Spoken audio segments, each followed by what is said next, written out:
शिव जी के हाथ भांग धतूरा से परेशान गौरा माई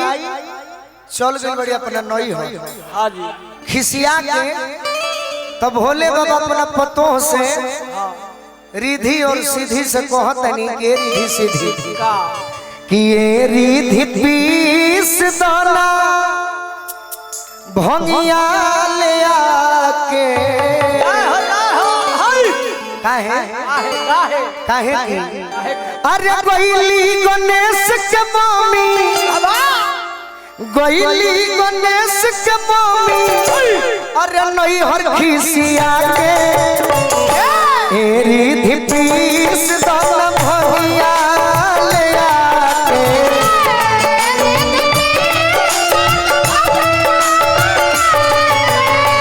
अरे गईली गणेश के मम्मी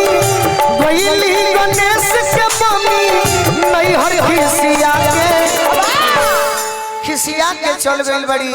ऐसे ही बतिया तहारा से विनती करतनी कि तू ही तनी मनी कामे आ जा।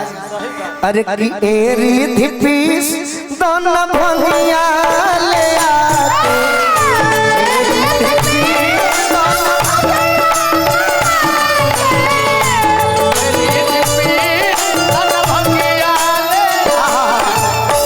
अपने स्कूल के जमाने में आप सभी माँ बहने भी बड़े भाई गार्जियन भी भोले बाबा के लिए गीत था वो सभी कहेंगे मन में हाथी ना घोड़ा ना कौनो सवारी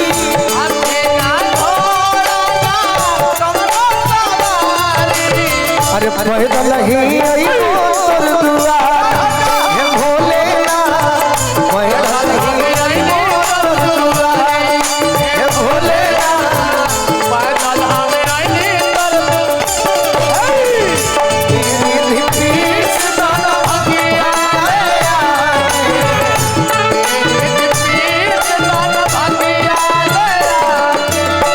रिधि से कहतनी काहे सीधी शुभ लाभ में बड़ी अझुराई ऐसे ही ख्याल मोरा मनवा में आई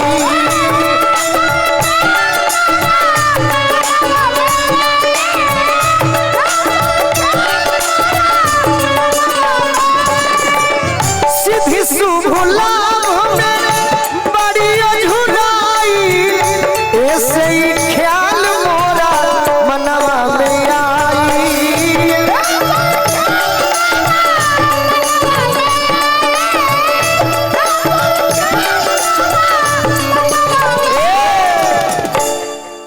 गौरा बाबा कहते हम का बढ़ाइए गई भोले बाबा रिधि से कहते हैं कि सुनो आज भर काल भर आज काल परसों आज काल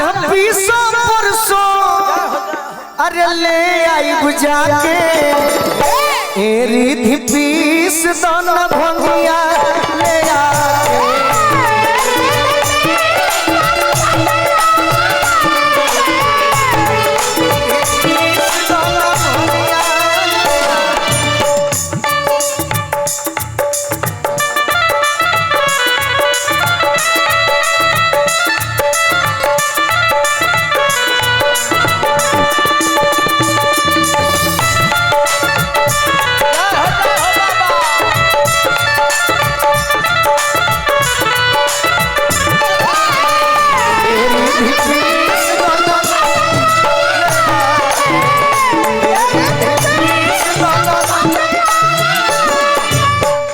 एगो आदेश आई बाबा दुबे पर एक भजन ये मंदिर मंच के बाई तरफ बा ओह प्रभु के चरण में बार बार प्रणाम करो एक बाद हम गीत जरूर सुनावे के प्रयास करो एक लाइन के बाद सोनू संग दिल हमर भंगिया हार हो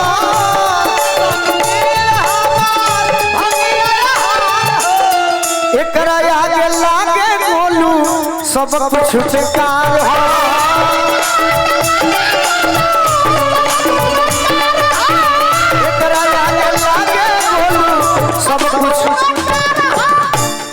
मस्त रहिला हरदम अरे मस्त रहिला हरदम एकरा के खाके एरी धिपीस दाना भंगिया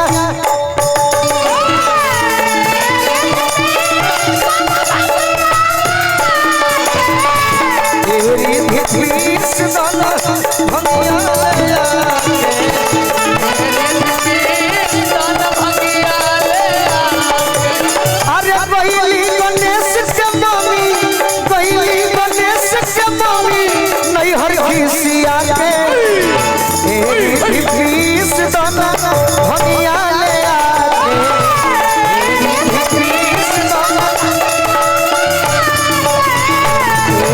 पीस दाना भंगिया ले आके पीस दाना भंगिया ले आके। प्रेम से बोली शंकर भगवान की।